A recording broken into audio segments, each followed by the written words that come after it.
तो hello friends, कैसे आप सभी लोग। तो आज की इस वीडियो में अपन देखने वाले हैं क्लास 11th का लॉज ऑफ मोशन फिजिक्स का जो चैप्टर है आपका, उसका अपन एक छोटा दो टॉपिक कुछ टॉपिक क्लियर करने वाले हैं। एक तो है आपका एंगल ऑफ फ्रिक्शन और होता है एंगल ऑफ रिपोज। ये दोनों टॉपिक आज अपन क्लियर करने वाले हैं क्योंकि काफ़ी ज़्यादा इंपॉर्टेंट टॉपिक है एंगल ऑफ फ्रिक्शन और एंगल ऑफ रिपोज। क्योंकि मतलब किस डायरेक्शन में फ्रिक्शन होता है, किस डायरेक्शन में रिपोज होता है, वो सारा उन सब का फॉर्मूला के साथ अपन देखने वाले हैं कि ये दोनों चीज़ क्या होती हैं। तो चलिए वीडियो स्टार्ट करते हैं। और अगर आपने अभी तक वीडियो को लाइक एंड चैनल को सब्सक्राइब नहीं किया है तो जल्दी से जल्दी कर दें। तो चलिए अब देखते हैं अपन angle of friction. Angle of friction देखिए आप, एंगल ऑफ फ्रिक्शन इसमें क्या है, it is the angle between resultant of limiting friction and normal reaction with normal reaction.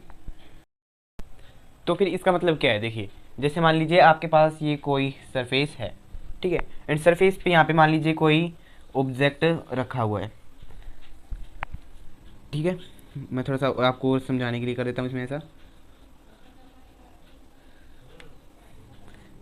ऐसा कर दिया है। देखिए अगर इस सरफेस पे जो ऑब्जेक्ट है ये क्या कर रहा है, एक फ्रिक्शन बना रहा है। ये मतलब ये जो ऑब्जेक्ट है ये इस सरफेस पे कोई फ्रिक्शन लगा रहा है, उसी वो क्या है, फ्रिक्शन कर रहा है इस सरफेस से। मान लीजिए ये ऑब्जेक्ट मूव कर रहा है इस साइड, ये ऑब्जेक्ट मूव कर रहा है इस साइड, और जो फ्रिक्शन फोर्स लगेगा वो लगेगा ऑब्जेक्ट के अपोजिट साइड, मतलब इस साइड, ठीक है। वो क्या लगेगा, ऑब्जेक्ट के इस साइड। मतलब कि देखिए यहाँ पे मान लीजिए फ्रिक्शन लग रहा है, ये क्या है, मतलब फ्रिक्शन अप्लाइड या फोर्स अप्लाइड, आप कुछ भी कर सकते हैं, ठीक है। एंड जो आपका जो फ्रिक्शन लग रहा है, मतलब यहाँ पे तो आपका फोर्स लग रहा है, जो फ्रिक्शन लग रहा है वो फ्रिक्शन लग रहा है आपका एफ मैक्स। ये लिमिटिंग क्या बोलते हैं, लिमिटिंग फ्रिक्शन और एंगल फ्रिक्शन, ये आप इसे ही फ्रिक्शन का फॉर्मूला यही है, मतलब फ्रिक्शन एफ एस मैक्स को ही फ्रिक्शन कहते हैं। और देखिए आप इसमें लगाया गया है। और आगे क्या कह रहा है अपने को, और देखिए अब ये आपके सामने, देखिए मान लीजिए यहाँ पे कोई ये मैंने आपको बताया, और मान लीजिए इस पे फिर क्या बनेगा, एक इस पे क्या बनेगा, इस पे बनेगा इस पे एक फोर्स अप्लाई होगा, मतलब कि according to Newton's third law of motion, ऊपर क्या होगा, एक फोर्स अप्लाई होगा जिसे अपन कह देते हैं आर। तो इसका जो क्या बनेगा, रिजल्टेंट यहाँ कुछ बनेगा लिमिटिंग फ्रिक्शन। एंड इस जैसा कि अपन को डेफिनेशन में दे रखा है कि limiting friction and normal reaction. तो नॉर्मल रिएक्शन के और लिमिटिंग फ्रिक्शन के जो बीच में जो आपका नॉर्मल रिएक्शन बनेगी वो उसे क्या कहते हैं आप, रिजल्टेंट। ये आपका रिजल्टेंट हो गया। तो यही जो आपका रिजल्टेंट बनाई, यही क्या है, एंगल ऑफ फ्रिक्शन। इसे आप एंगल ऑफ फ्रिक्शन कहते हैं। एंगल ऑफ फ्रिक्शन और कुछ भी नहीं है, सिर्फ ये है जो कि लिमिटिंग फ्रिक्शन और नॉर्मल रिएक्शन के बीच में जो आपका रिजल्टेंट बना है वही होता है आपका एंगल ऑफ फ्रिक्शन, ठीक है। और जैसे कि आप यहाँ देख सकते हैं tan theta equal to F S max upon में आर। देखिए टेन थीटा मतलब कि क्या कहते हैं इसे।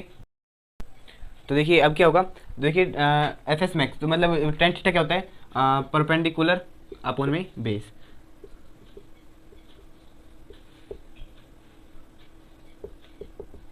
परपेंडिकुलर अपॉन में बेस, ये क्या होता है आपका tan theta P upon B. तो इसमें क्या है, देखिए आप यहाँ देख सकते हैं जैसे कि ट्रायंगल बन रहा है, तो ये क्या हो गया, ये तो हो गया बेस, ये हो गया परपेंडिकुलर, एंड ये हो जाएगा आपका परपेंडिकुलर ये वाला। तो क्या हो गया आपका, मतलब ये क्या हो गया, पी अपॉन में बी। तो मतलब एफ एस मैक्सिमम अपॉन में आर। तो टेन थीटा क्या होता है, म्यू। तो अब थीटा की वैल्यू क्या जाएगी, टेन माइनस वन अपॉन, मतलब टेन की पावर माइनस वन म्यू। मतलब इसको आप ऐसे भी लिख सकते हैं कि वन अपॉन में टेन, तो मतलब ये इस तरीके आएगी टेन माई की पावर माइनस वन म्यू। तो ये आपका थीटा की वैल्यू आ जाएगी। ये होता है आपका angle of friction. Angle of friction में सिर्फ और कुछ नहीं है, tan theta F S maximum upon R, मतलब कि perpendicular upon base, tan theta की वैल्यू म्यू, और थीटा आ जाएगा क्या बोलते हैं, टेन इनवर्स और म्यू, ठीक है। तो एंगल ऑफ फ्रिक्शन ये होता है। अब देखते हैं अपन, अब बढ़ते हैं अपन रिपोज, एंगल ऑफ रिपोज की तरफ अपन बढ़ते हैं। तो चलिए अब अपन देखते हैं angle of repose. Angle of repose में क्या होता है, minimum angle that an indicate and that an inclined plane makes with horizontal surface when body just being to slide. तो देखिए मान लीजिए आपके पास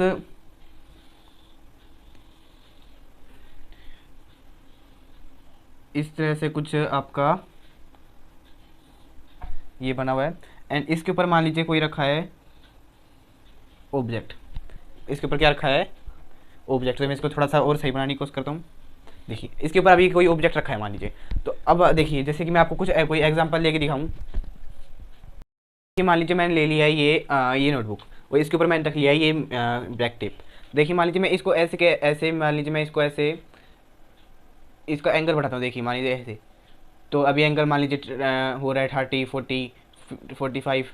देखिए अभी 45 एंगल पे क्या हो रही है, मैं मान लीजिए मैं और बढ़ा रहा हूँ, तो ये मान 50 एंगल पे ये जब इस नोटबुक का एंगल 50 बन जाता है, क्या बन जाता है 50, तब ये जो टेप है ये नीचे आ जाती है। तो मतलब क्या है, एंगल ऑफ रिपोज क्या होता है, जो मान लीजिए 50 डिग्री पे मान लीजिए ये जो ये ऑब्जेक्ट है ये इससे गिरना चालू करता है। देखिए कुछ ऐसा मान लीजिए ऐसे, ये फिक्स नहीं है, ये मान लीजिए 50, जब 50 डिग्री का एंगल बनता है तब ये नीचे गिरना स्टार्ट हो जाता है। तो जो उसे 50 डिग्री से जो जस्ट पहले वाला एंगल है, जब ये नहीं गिरा था, बस गिरने से जस्ट पहले वाला एंगल ही क्या होता है, एंगल ऑफ रिपोज, मतलब minimum angle that an inclined plane makes with horizontal surface body just being to slide. मतलब बॉडी के स्लाइड करने से पहले का जो एंगल होता है उसके पहले का जो मिनिमम एंगल होता है इंक्लाइंड करता है प्लेन पे, उसे क्या कहते हैं आप, एंगल ऑफ रिपोज। तो देखिए है ना, तो इस पे जो ये बॉडी है इसके ऊपर क्या क्या फोर्स लग रहे हैं, देखिए यहाँ से ये फोर्स लग रहा है एफ एस, ठीक है, एंड यहाँ पे लगता है और यहाँ पे क्या लग रहा है एम जी साइन थीटा, और यहाँ से कौन सा लगता है, यहाँ से लगता है एम जी कोस थीटा, और दूसरा कौन सा लगता है, यहाँ से लगता है एम जी, यहाँ लगता है और देखिए अब क्या, इधर से लगा एम जी साइन थीटा, इधर से एफ एस, और इधर से एम जी कोस थीटा, और इधर से आर, और इधर से एम जी। तो मतलब कि अब इसमें कौन कौन से एंगल आमने सामने है, कौन कौन से एंगलों का मतलब जो फोर्स है उनका जो फोर्स है वो एक दोनों के अपोजिट लग रहा है। किसका लग रहा है, एफ एस का लग रहा है किसका, एम जी साइन थीटा से, एम जी साइन थीटा, और जो आर का लग रहा है किससे, एम जी कोस थीटा से, R is equal to M G cos theta. तो देखिए तो मतलब अगर अपन इनको डिवाइड करते हैं, मतलब इसका अगर अपन इसको डिवाइड करते हैं तो क्या होता है, F S upon R is equal to M G sine theta, और मतलब साइन थीटा कोस थीटा क्या होता है आपका, टेन थीटा।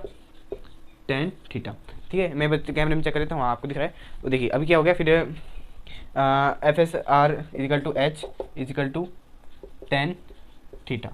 तो ठीक है, तो मतलब थीटा की वैल्यू क्या आ जाएगी आपकी, थीटा की वैल्यू आ जाएगी आपकी, theta is equal to 10 inverse mu. ठीक है, मतलब 10 की पावर -1 म्यू। मतलब इससे आपको क्या पता चल गया कि angle of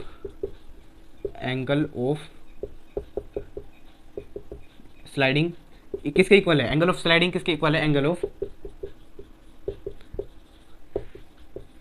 repose. Angle of repose के इक्वल है कौन, एंगल ऑफ स्लाइडिंग। मतलब रिपोज की क्या है, जो स्लाइड करता है वो क्या है आपके इक्वल है। ठीक है, तो ये होता है आपका एंगल ऑफ रिपोज। बस आज की इस वीडियो में इतना ही। मैंने आपको angle of friction and angle of repose, angle of repose काफ़ी ज़्यादा अच्छा है, मतलब अच्छा टॉपिक है, जिसमें से मतलब आपके कई न्यूमेरिकल भी बनते हैं, और आप किसी की भी अगर तैयारी करते हैं अगर उसमें ये चैप्टर है तो उसमें ये टॉपिक पक्का आएगा, क्योंकि काफ़ी ज़्यादा इंपॉर्टेंट टॉपिक है एंगल ऑफ रिपोज और एंगल ऑफ फ्रिक्शन। ठीक है, आपको एंगल ऑफ एग्जाम्पल से आपको पता चल गया हो कि एंगल ऑफ रिपोज क्या होता है। तो चलिए मिलते हैं नेक्स्ट वीडियो में, जब तक के लिए थैंक यू वेरी मच।